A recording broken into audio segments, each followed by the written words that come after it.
Hey, what's up guys? Sammy Geek back here with a really quick video. Just wanted to touch base with you guys. It's been about 6 hours and wanted to give my general impressions of having this Samsung Fold now for about 6 hours. There's a couple things that are standing out so far to me, and so I just want to put sort of an informal video out here for you guys that are curious about this device. Number one, I'll start with kind of what I'm seeing as the drawbacks. The first drawback is the fragile factor, I'm going to call it that. So it feels like there's a lot of edges and different, let's just say it doesn't feel 100% smooth in your hand, so you feel like you want to baby this device a little bit more than you would like a Note 10 Plus. So I'm noticing that sort of fragile factor of just being cautious and being slow.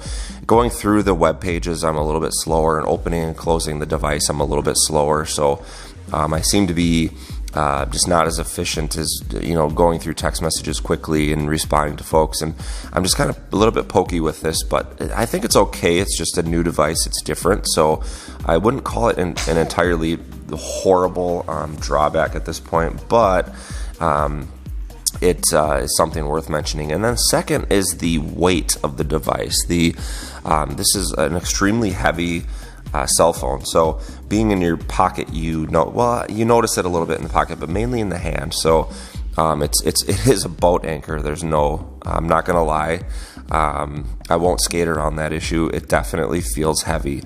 So wanted to point that out. That's the other thing I noticed. I think I can get used to it, but after playing around with it for a while and then going back to my Note 10, it was ridiculous how the Note 10, how light that felt.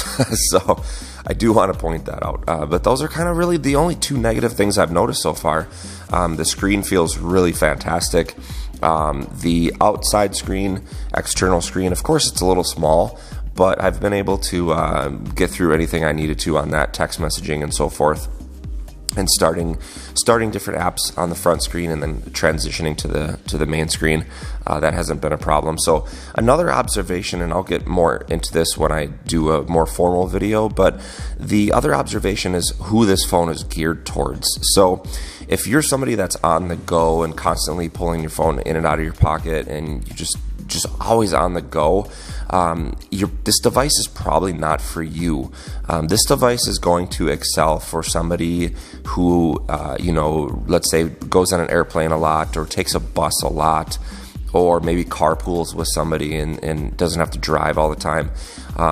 Or if you're just chilling out on the couch and you want an immediate consumption device, because it really is like having a little miniature tablet in your pocket, but the front screen is not quite as useful as a standard cell phone. So there's like a gray area, and you'll find this out when you get this device, that the front screen is not quite satisfying for jamming through things, and then you don't always want to fold it open to go, respond to a text message and things like that. So that's what I'm finding so far, and believe me, I think this thing is freaking awesome. I'm absolutely loving it, but those are just observations. So for me, I do fly a lot, and I'm able to, and I'm looking for a device that I can just kind of, when I'm chilling out at the end of the day, I can sit and look at content and look at videos and surf the internet and stuff. So this is going to pay off for me, and I'm willing to deal with the little extra weight of the device and sort of the fragile factor that I talked about earlier.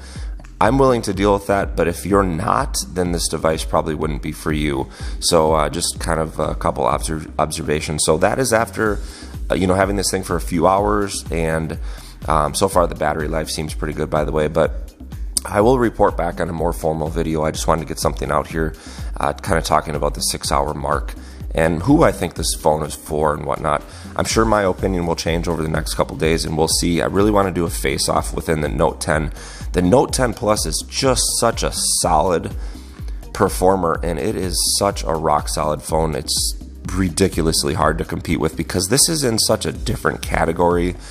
So it will be an interesting review when I pit those up against each other. And the way I'm going to do it is I'm going to create several different categories and sort of put each phone head to head in multiple categories. I'll probably have like 10 different categories, and then each phone will earn a score, and then we'll see who takes home the trophy at the end of the day, essentially. So again, two different devices, I realize that, but they definitely can be pit against each other. So anyway, have a great rest of the weekend, guys. I'm so glad you guys appreciate my videos, and if you have any questions about this phone, please comment below, and on Sunday and Monday I will get back to some other videos, and I'll definitely respond to you guys as soon as possible.